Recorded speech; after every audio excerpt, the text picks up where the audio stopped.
तो आज सुबह 9 बजे के करीब हम लोग निकल जाते हैं प्रयागराज के लिए। फिर कुछ दूर चलने के बाद हम लोग नाश्ता करने लगते हैं और बहुत ही अच्छा सनसेट हो रहा होता है। और उसके बाद फिर कुछ दूर चलने के बाद हम लोग ब्रेक लेते हैं, लगभग अप्रॉक्स बनारस के करीब में, क्योंकि ये गाड़ी हम ही चला रहे थे इसलिए ज़्यादा व्लॉगिंग भी नहीं हो रहा था। और यहाँ से प्रयागराज 176 किलोमीटर बचा हुआ होता है। और फिर हम यहाँ पे नाश्ता कर लेते हैं। फिर आगे कुछ दूर चलने के बाद हम लोग पेट्रोल पंप पे टंकी भी फुल करवा लेते हैं। वैसे तो हम लोग को बोला गया था कि रास्ते में बहुत जाम मिलेगा, पर देखते हैं मिलता है कि नहीं। फिर उसके बाद हम लोग का एक और ब्रेक होता है जिसमें हम लोग जो लाए थे वो खा रहे होते हैं। और यहाँ से निकलने के बाद जब टोल पे पहुँचते हैं तो एक लंबा सा जाम मिल जाता है। फिर वहाँ से निकलने के बाद प्रयागराज से 10 किलोमीटर पहले ही हम लोग को अच्छा खासा जाम मिल जाता है। वहीं पे हम लोग को रोक दिया जाता है। फिर वो वाला रूट छोड़ के हम यू टर्न ले लेते हैं और दूसरे रास्ता से प्रयागराज संगम के पास पहुंच जाते हैं। और ये रास्ता में ही पुल हम लोग को मिल जाता है, तो यहाँ पे रुक के फोटो वीडियो लेते हैं। और ये पूरा कुंभ का नज़ारा,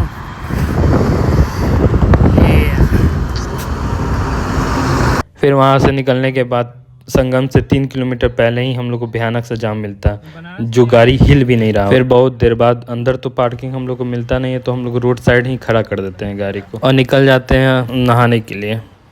और ये वाला पार्किंग ऑफिशियल महाकुंभ का था, बट ये वाला पार्किंग पूरा फुल हो गया था, तो इसलिए हम रोड के साइड ही में लगाए हुए। फिर वहाँ से हम लोग निकल जाते हैं घाट की तरफ। यहाँ पे बहुत ज़्यादा ही क्राउड था, अभी तो कम है बट आगे में और ज़्यादा। और ये वाला रोड संगम की तरफ जाता है, तो हम इसी रोड को पकड़ के आगे निकल जाते हैं संगम की तरफ। और आगे में इतना भीड़ पूछने लायक नहीं। यहाँ से संगम घाट अभी भी 2 किलोमीटर से 3 किलोमीटर बचा होता है। और इधर चारों तरफ भीड़ ही भीड़ रहता है, आगे पीछे सब जगह भीड़ ही भीड़।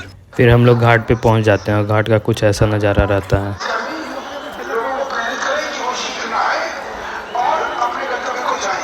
और फिर नहा लेते हैं और फिर कुछ ऐसा नज़ारा रहता है घाट का।